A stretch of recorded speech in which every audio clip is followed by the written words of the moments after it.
Good morning, everybody. What a week. What a week. I prefer to be woken up with loud shouting. He's trying to be gentle. That is the only way to wake Kaitlan up, right? Loud, get out of bed. Hey, I don't want to yell at people at home, but get out of bed. It's Friday, November 11th, and we still don't know who's in control of Congress. It is still up in the air. So this morning, votes are still being counted in Nevada, in Arizona, where two critical Senate races remain undecided. Along with the suspense, it comes the expense, I'm going to explain. We're following the money to figure out just how much cash was spent on these races and which party spent more.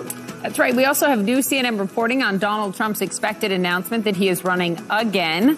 Some Trump family members are signaling, though, they don't really want to be involved if that's the case. And also, every single parent, listen up to this, a deadly mix. Half of the United States is experiencing high or very high respiratory illness activity that includes RSV, flu, COVID. Our Dr. Sanjay Gupta is live to join us on that this hour.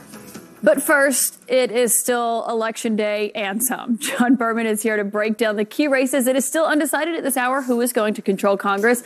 I'm starting to get deja vu standing at this wall with you. I know, and I apologize. Kaitlan walks over and I said, don't bother me. I'm doing math. The math is hard for me to do all this. So hang on. Let me just tell you where we are right now. We are watching. Because it's looking better for Democrats in the Senate right now. It might be. We are watching, of course, Nevada and Arizona. If either party manages to win both of these states, then we don't even need to wait until the runoff in Georgia to figure out who wins control of Congress. Let's see where we are in Nevada. Okay, so now Adam Laxalt, the Republican, leads the incumbent Democrat, Catherine Cortez Masto, but just by 9,000 votes. Let me see if I can tell you where this was yesterday when we were talking most of the day. Most of the day yesterday, Laxalt was ahead by 15,000, maybe more. Now the lead has shrunk to about 9,000. Why? There were more votes counted in Washoe County yesterday, about 18,000, and Catherine Cortez Masto netted about 60% of that. And there were more votes counted in Clark, reported yesterday, 12,000 votes counted in Clark last night. Catherine Cortez Masto won 61% of that. I give you these percentages because the math here is interesting. Okay, let's go to a blank blackboard here. We think that there are roughly, let me get this out. We think there are roughly 95,000 votes left to count in the state of Nevada. In the whole state, 95,000 votes. If she can win 60% of that, which she was yesterday in Washoe and Clark County, she would net 19,000 votes. 19,000 votes, which, even with my math skills, I know would change that. Is more than the 9,000 votes.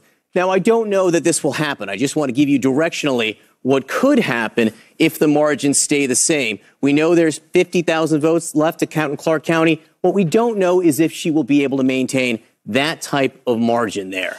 In Arizona, a little bit of a different story. Mark Kelly, the Democrat, has expanded his lead as more vote counting has been recorded, typically in Maricopa County, especially in Maricopa County, and down here in Pima County. He had been at about 85,000 yesterday. Now he's at 115,000. About 540,000 votes left to count. That's a lot. It's a lot of runway. Yeah. Now, if that vote skews Republican and Blake Masters were to win 60% of that, I'm not going to write this down for you, he could get close to overtaking Mark Kelly. But one thing I want to point out that people haven't focused on, there are about 3 counties that are almost 100% in. They're all Republican counties. Gila County right here, just west of Phoenix, you can see 95%, and it may actually be a little more. Mark Kelly is outperforming Joe Biden, what Joe Biden did there, by 7.5 points. And obviously Biden won Arizona. Barely, but he won it. You go just west to Graham County, Mark Kelly is outperforming Joe Biden by 7 points here. In one more county, West Greenlee, where most of the vote is in. It's tiny, but he's outperforming what Joe Biden did there right now by 17 points. So, yes, remarkable. We have to wait for all this to come in. There is enough room for Blake Masters, if he does really well in the rest of this vote, to overtake Mark Kelly. But in the places where we've seen almost everything, Mark Kelly is doing more than what he needs to do to win. So it seems like that is somewhere where Democrats are waking up this morning. That's good news. 540,000 votes left to count in Arizona. How many left in Nevada again? 95,000. And how long is that going to take? Because my dad called me yesterday after the show and he was like, why is this taking so long? But I said, it's normal. This happened 2 years ago. It's not anything suspicious.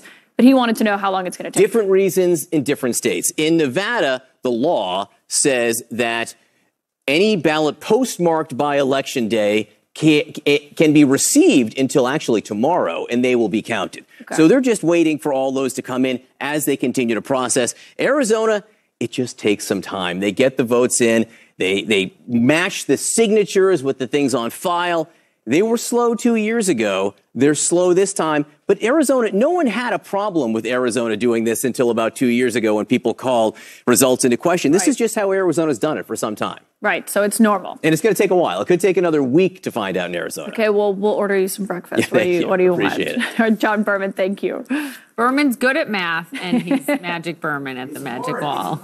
Time I have to prepare the math. I can't read my handwriting. There's a lot of challenges here. We are grateful for you. You want some cheese to go with that wine, John? Oh, come on. Math was not part of the job when we signed up to do journalism. I know. Okay? Be nice to Berman. We desperately need him at that wall. Okay, guys, thank you. We'll get to you soon. Well, let's talk about Georgia. With the Georgia runoff campaign between Raphael Warnock and Herschel Walker underway, so much money is pouring into this state. In the past 24 hours, both parties, outside groups announced investments in this race that could determine the balance of power in the Senate.